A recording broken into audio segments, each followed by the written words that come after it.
और सबसे पहले आप सब लोगों को जो हमें भारत से देख रहे हैं, जो हमें भारत से नहीं भी देख रहे हैं, लेकिन कहीं न कहीं से भारतीय हैं, आप सब लोगों को 26 जनवरी की यानी कि रिपब्लिक डे की बहुत-बहुत शुभकामनाएँ, बहुत-बहुत मुबारकबाद।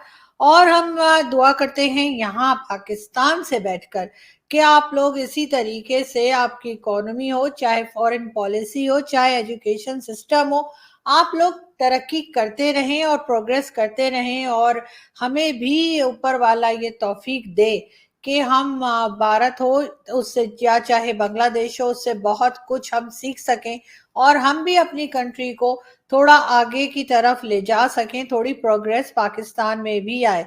मुझे मालूम है कि हमारे जो भारतीय दोस्त हैं वो हमें बहुत प्यार करते हैं और अभी 2 दिन पहले जब लाइट चली गई थी पाकिस्तान में किसी जगह पे भी इलेक्ट्रिसिटी मौजूद नहीं थी और सभी को मालूम था कि कई घंटों के लिए लाइट नहीं थी। सुबह के 7 बजे से लेकर कम से कम रात के 11-12 बजे तक तो मेरे घर भी नहीं थी। और ऐसे में बहुत से हमारे हिंदुस्तानी दोस्त जो थे वो खैरियत पूछ रहे थे, वो मशवरा भी दे रहे थे कि कैंडल्स ले लीजिए या कुछ इंतज़ाम कर लिया जाए रात के अंधेरे के लिए। तो बहुत अच्छा लगा सुन के, बहुत खुशी हुई कि चाहे कंट्रीज के बीच में जितनी मर्जी टेंशन हो लेकिन आम पब्लिक एक दूसरे से बहुत प्यार करती है, एक दूसरे का बहुत ख्याल करती है। और ये और बात है कि हमारे यहाँ पहले बहुत ज्यादा सिखाया जाता था, मदरसे तो खैर अभी भी मौजूद है लेकिन स्कूल्स वगैरह में कि भारत हमारा दुश्मन है, हिंदू हमारा दुश्मन है, लेकिन अब वो चीजें कम हो गई हैं। और शायद जिस वक्त मैं स्कूल में होंगी तब से ही ये चीज़ें यकीनन कम हुई होंगी, अगर ऐसा ना होता तो फिर मेरी इस तरह की सोच हरगिज़ ना होती।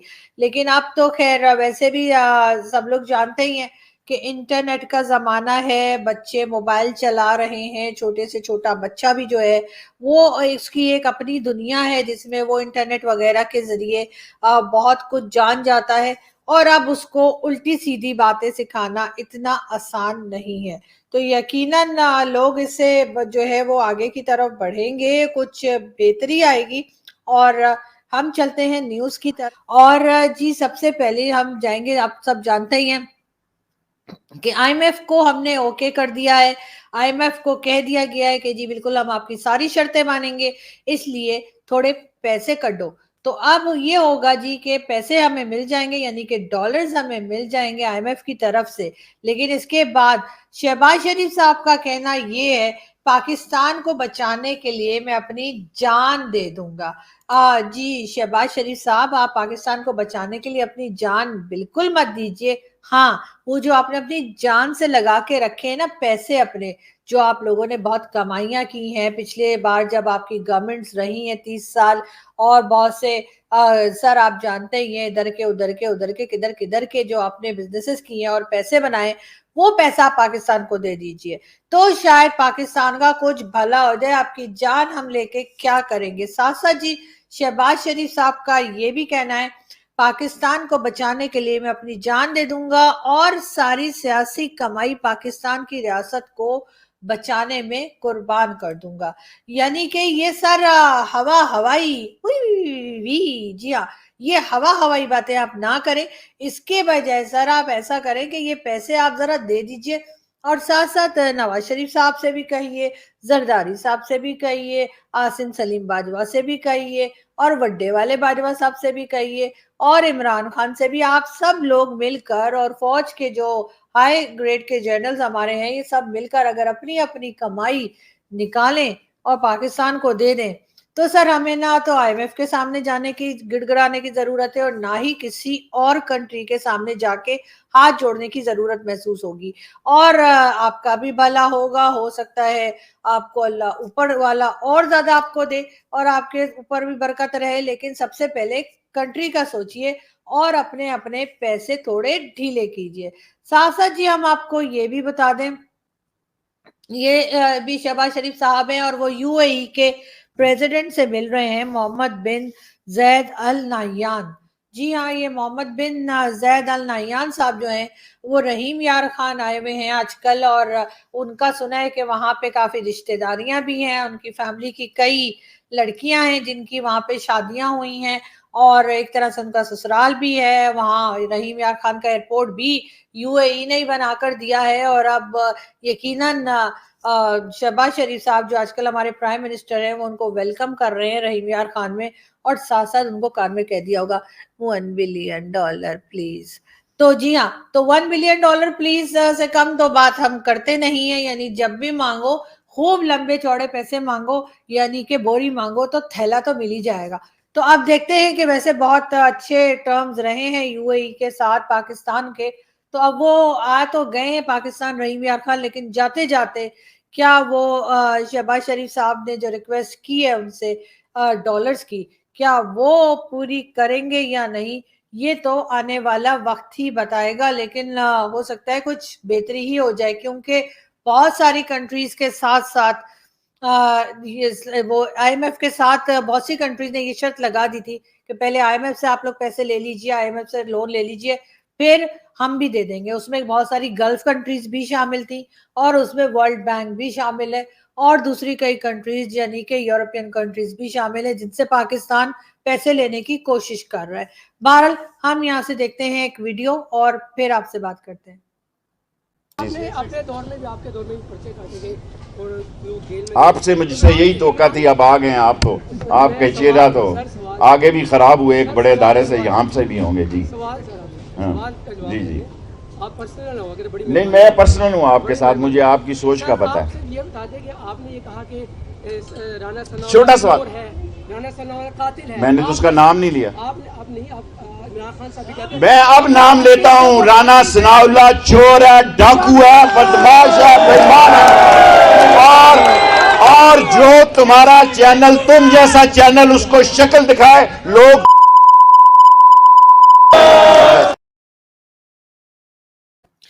जी, ये थे शेख रशीद साहब जो कि एक प्रेस कॉन्फ्रेंस कर रहे थे और मीडिया से जिस तरह से प्यार से बात कर रहे थे वो भी आपने देखा।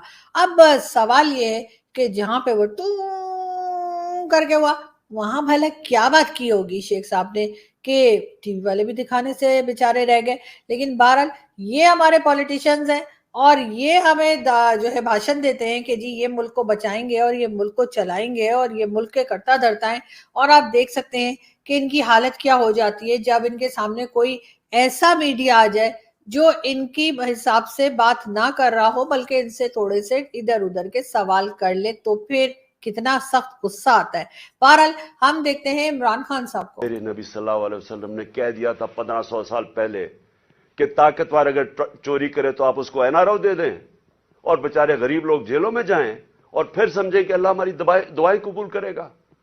और इसलिए जहाद उससे हमें कहा है कि जुल्म के सामने खड़े हो, ना इंसाफी को कबूल ना करो। जी, तो ये थे खान साहब। और खान साहब आप बड़ी अच्छी बात कर रहे थे, लेकिन जरा आप ये भी बता देते कि जो तोशाखाना के आपके ऊपर केसेस चले थे और जो दूसरे केसेस जिसमें कि ये भी शामिल है कि शौकत खानम हॉस्पिटल के लिए जो फंड्स आए थे, जो लोगों ने अपनी ज़कात दी थी, खैरात दी थी या डोनेशन दिए थे, अब बकौल आपके आपने खुद ये बात कबूल की है कि आपने वो पैसे हाउसिंग स्कीम में लगा दिए। तो ये इस किस्म की अमानत में खयानत जो आपकी तरफ से हुई उसको आप क्या कहेंगे और क्या बताएंगे कि जी ऐसा आपने क्यों किया? और जाहिर है कि शर्मिंदा होना तो सीखा नहीं है हमारे पॉलिटिशियंस ने, तो भला खान साहब क्यों शर्मिंदा होने लगे? लेकिन बहरहाल ये भी खान साहब ने कबूला है और ये भी एक हकीकत है। जय हिंद दोस्तों इंडिया वेब न्यूज की ओर से आप सभी को गणतंत्र दिवस की हार्दिक शुभकामनाएं। दोस्तों, आज पूरा भारत गणतंत्र दिवस मना रहा है। इस मौके पर राजधानी नई दिल्ली स्थित कर्तव्य पथ पर रंगारंग कार्यक्रम का आयोजन किया गया। इस कार्यक्रम में भारत की सेना के अलावा मिस्र की सेना के दस्ते ने भी हिस्सा लिया। गणतंत्र दिवस के मौके पर कर्तव्य पथ देश के सैन्य कौशल, सांस्कृतिक विविधता और कई अन्य अनूठी पहलों का गवाह बना। इस बार गणतंत्र दिवस के मौके पर मिस्र के राष्ट्रपति अब्देल फताह अल सीसी परेड में मुख्य अतिथि के तौर पर शामिल हुए हैं।